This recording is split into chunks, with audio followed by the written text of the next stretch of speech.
Good morning, everyone.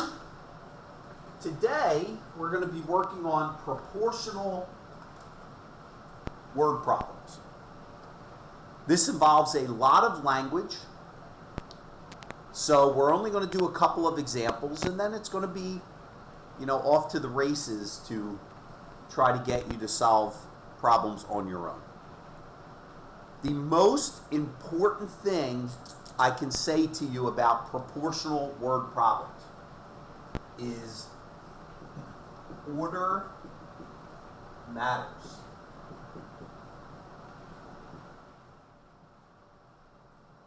Order matters.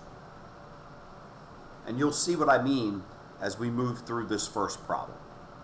So the first problem says, there's a building 90 feet tall.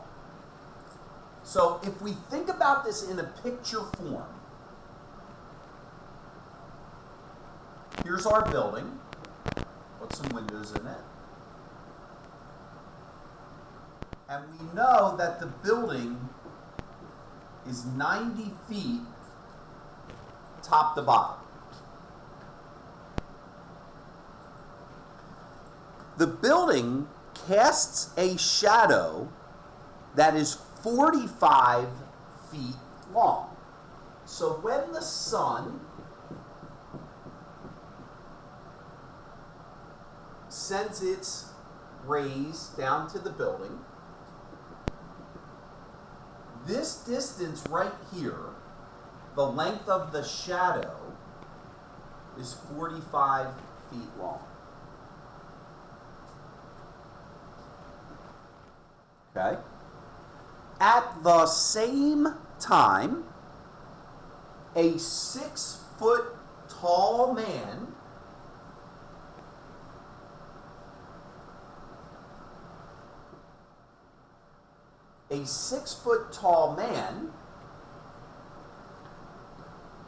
cast a shadow that is X feet long. So I don't know how long his shadow is. So the question is, how long is his shadow? So, what do we know? We know that the order matters. So, let's go back to the building. Building height over length of the shadow gives us 90 over 45. The building is 90 feet high. The shadow is 40 feet long, 45 feet long, 90 to 45. The man was 6 feet high with an unknown length of shadow. Everything is in feet. Now that will come back in Algebra 2. They'll start mixing the measures on you. But for right now, as long as we have it set up, most of the time the measures are going to be the same. We simply put an equal sign in here and create a proportion. We solve proportions by cross multiplying. 90 times x is 90x. 45 times 6 is 270.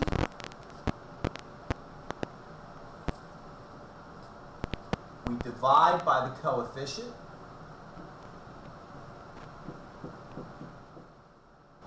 And x is 3 feet long. So if a building is 90 feet high and it casts a shadow that's 45 feet long, a 6-foot man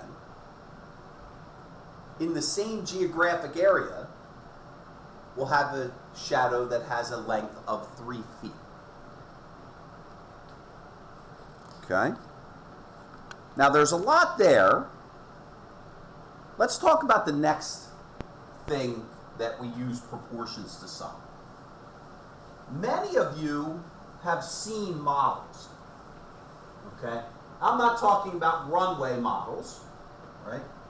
We're talking about miniature creations of bigger things, or bigger things that are creations of smaller things. So let me give you an example, okay? Sorry it took so long, but I literally just came up with this idea. This is an example of a model. It's a chess piece. Here's an actual chess piece. They are clearly not the same size. This is much bigger than this.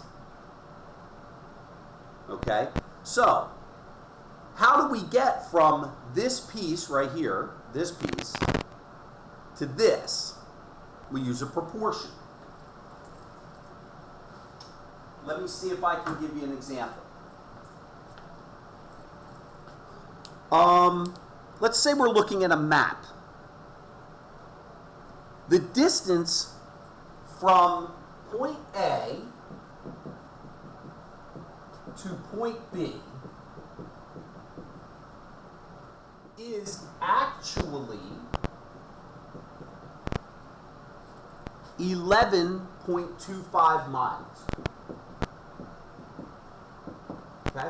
11.25 miles, just to give you some context, is probably the distance from Riverside High School to Florence High School. Might be a little longer than 11.25, but generally about the same. That's a pretty long distance. If you walk at 3 miles an hour, it's going to take you about almost 4 hours to walk that distance. Okay? On a map, let's say we have a map, and the scale of the map is 1 inch equals 18 miles.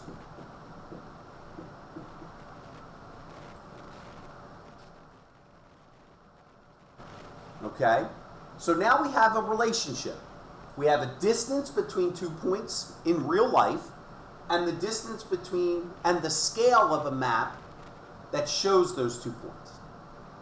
So if I want to know how far it is on the map between point A and B,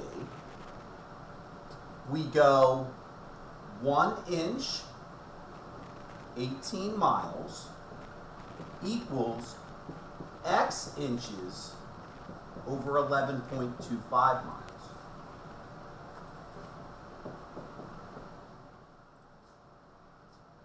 Inches over miles, inches over miles. Order matters. Okay? So, we cross multiply. We can forget about the units for right this second, because we've got inches, miles, so we're square.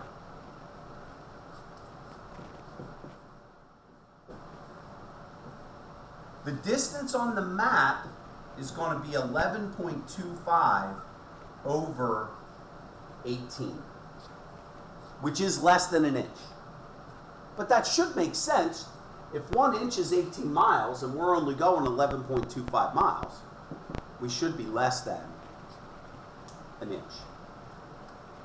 Once again, this is a topic that's going to take a little bit of time because it involves so much language that we'll just be picking off a piece here or a piece there as we move along.